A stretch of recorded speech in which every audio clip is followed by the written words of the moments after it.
In this video, we continue our predictions about what could happen in One Piece starting manga chapter 991 moving forward.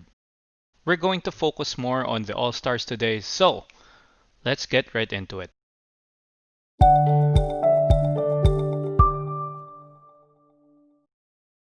First, we have King. At the moment, he's communicating the state of Wano to the Tobiropo and mobilizing them.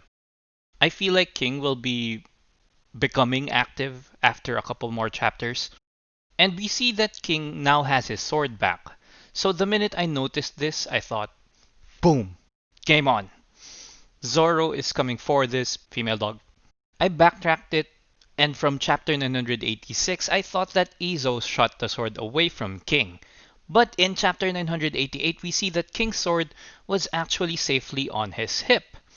So I didn't notice that until now. I backtracked it. But hey, I just want to see Zoro, Sanji, and Frankie to get their major spotlight in this arc.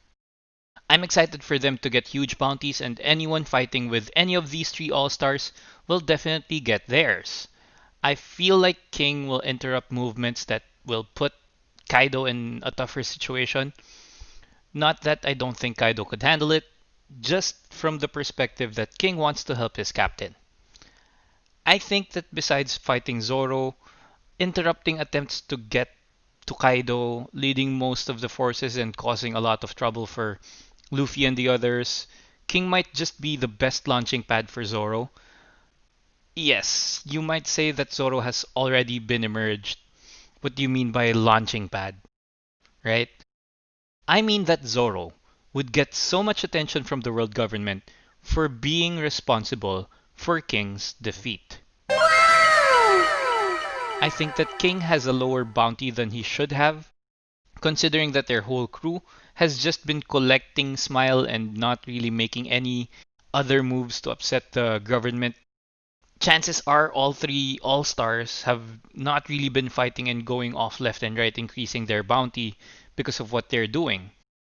We've seen Jack make raids on the Marines before, on the other places like Zoe, but his bounty has stayed the same for as long as we've known him.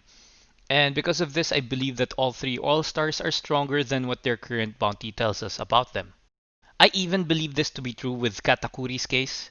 I think that Luffy's bounty seems more realistic for Katakuri's power level, but Oda seems like he doesn't want Luffy to look too overpowered by doing that. It's probably why he said that it's hard for a character's bounty to increase past 300 million belly. And this is the usual amount of bounties that rookies have.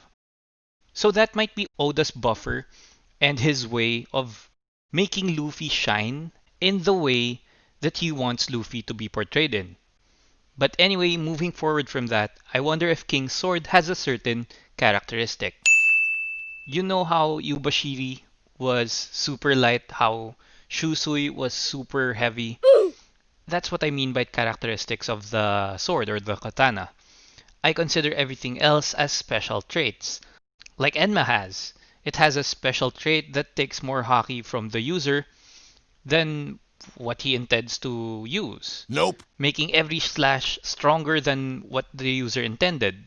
I believe that it's something that swordsmiths from Wano put on the table, making each sword better and having their own distinct flavor, making katanas made in Wano super unique, not just in the way it looks, its weight, its curvature, or design, but also in the way that it operates or cuts. Obviously, this is not limited to Wano swordsmiths, because the Long Arm tribe that sharpened Brook's cane sword, Soul Solid, which had enabled Brook to use the winds from the underworld to freeze his enemies. So I would love to hear your theories about King's swords and its characteristics down at the comments section below. If you have a theory about the special traits of the sword, you could include these too. But personally, I think it would make sense that since King is able to fly, his sword would have the characteristic of being super light, making it easy to wield. You could easily manipulate the sword to make slashes and change directions of the sword slashes because it's so light. And because of this characteristic, it becomes handy, especially when King is flying straight towards his target. As of special traits, I haven't thought of one that really fits with King's profile. It could make fire for him, but Nope. that seems to be something he's able to do even without his sword. So right now, I haven't really thought of a great trait that fits King's profile. It just doesn't seem like Oda would recycle an idea, so I doubt it would be similar to Enma. Anyway, I believe that we've talked about King a great deal, so let's move on to Queen.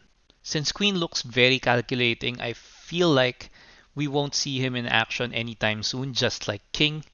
We will probably see them in action in the next about 2 or 3 chapters, but not really taking any major battles with anyone notable until past that.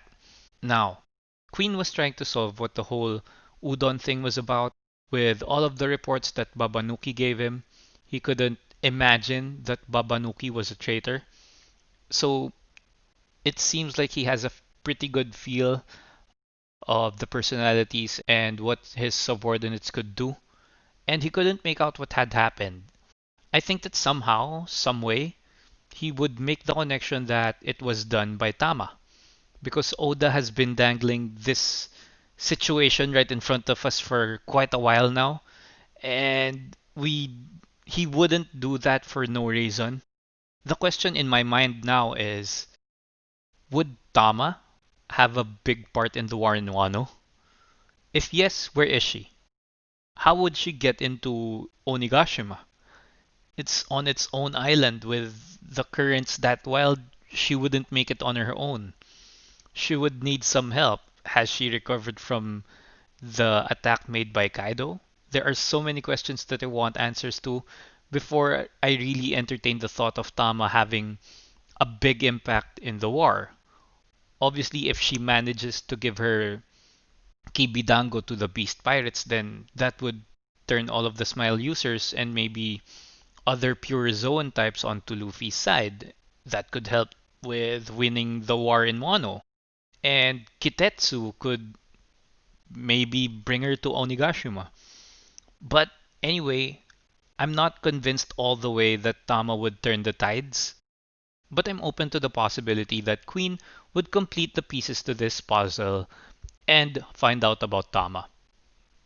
I'm not sure why this is so important to Queen right now, that Onigashima is in deep. Even King and Page 1 recognize the fact that their party is a mess. So Queen, thinking about this whole thing for so long is really bothering me because I can't quite put a finger on what Oda wants to do with it. And I would love to know your thoughts on this down at the comment section below. I didn't intend to really dive into that topic, so let's move on now. I think that Queen would still end up fighting with Sanji. I would love to see him match up with Frankie or Jinbei for a bit, because Queen has this mechanical arm looking attachment, kind of like how Kid's arm looks like when he's using his magnetism thingy. So I think that it would be interesting to see.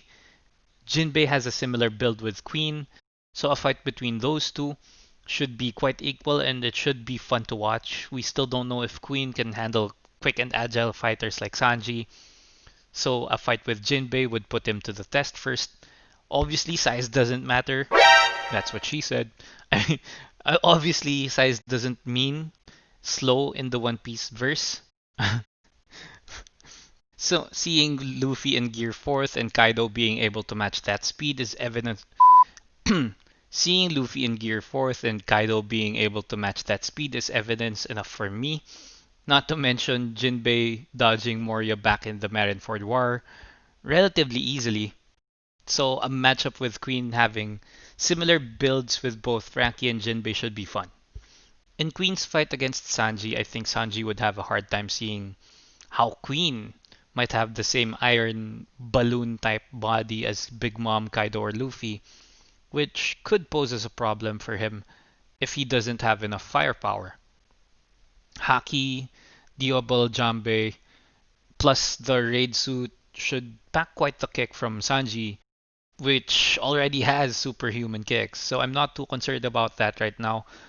The big build, coupled with the Brachiosaurus Devil Fruit, should pose a great challenge for Sanji though. It makes Queen tough, strong, and durable, for sure. I'm also expecting Queen to fight with Who's Who. Right now, I believe that these two have real beef, like realer than beef in your instant ramen noodles. I think that it's real at this point. You're free to try and change my mind though. But I also expect Queen to win against Who's Who, taking significant amounts of damage in the process. I'm not sure I'm up for it though. Seeing how Drake and Denjiro had already turned against Kaido, Kaido betrayed Orochi, because this greatly decreases their combat strength, and with Who's Who, Sasaki, Hawkins, and Black Maria having probable motivation to betray the Beast Pirates as well, it would look like a one-sided fight. Just a huge amount of notable characters against Kaido and Big Mom. Luffy's side would probably end up winning, but I don't know how I feel about Luffy's side winning that way. Basically, everyone betraying Kaido. If anything, it will be a testament to how strong Kaido and Big Mom are. And Perospero will become super handy for Big Mom so that Big Mom could have a way to escape that whole freaking mess in Onigashima, right? But I think that if that happens, that could end up as being Big Mom's big redemption. Maybe it really has to end that way in Wano. Luffy basically giving the pirates that Kaido's crew tortured their freedom back. That's what Luffy is all about. But I guess a win is a win, right? And beating a Yonko is beating a Yonko. In a pirate's world, it doesn't matter how you win, right? It's either you live or die. Anyway, let's just see how Oda executes this. I'm scared and excited at the same time. So, let's talk about Jack now. Jack was last seen covered with a lot of wounds. He was still able to shrug it off like it was nothing. He was like LeBron or Giannis Antetokounmpo, just doing his thing. No one could really stop him, even with all of those wounds. But Su Long, Neko, and Inu are coming, and I believe that Jack will now be put to the test. Like a real test. With the way things are going and with all the wounds that the Musketeers had inflicted, I believe that Boss Cat and Dog will be more of a match for him. It was sick seeing Jack take care of Su Long, BB, Wanda, and Concelot. I'm hoping to see what Shishilian, Giovanni, and Rhodey can do.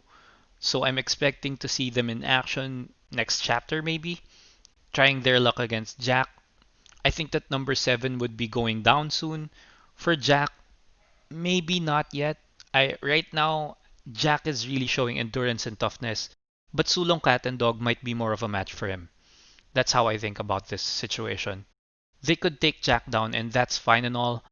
I'm just thinking about who Jinbei would end up fighting if that was the case. Who are the better candidates for that? Right now I can only think of two, Page One and Big Mom. Those two are the only ones I can come up with. Big Mom for obvious reasons. The grudge from leaving her crew, anger from making her big meme again. Jinbei's strength could hold her off with everyone else doing their thing. So those are the better arguments for Jinbei fighting with Big Mom. For Page One, however, I really want him to fight with Frankie, just to be candid here. But Page One in size and build and the way he fights is similar to Jinbei, so he should be a great fight for him too. And I don't believe that Jinbei is into seeing his bounty go up. I believe he doesn't mind if it does or doesn't. He's just in it to help Luffy achieve his dream and get closer to opening Fishman Island to the rest of the world, free of any prejudice, slavery, and all that kind of stuff. And that seems like a good note to end on. So, that's all for today's video. I hope you enjoyed it. Crush like if you did, as if you were Jack, crushing all of those musketeers, even in their Sulong forms. Just like a badass. Also, Comment down below what you think about King, Queen, and Jack. And if you love One Piece, subscribe to the channel so it could grow. Hit the notifications button so I could continue to provide you with that One Piece content that you really, really want. And on the next video, watch out for part 3. We're going to focus more on Kid and Law. So, stay safe now. Peace!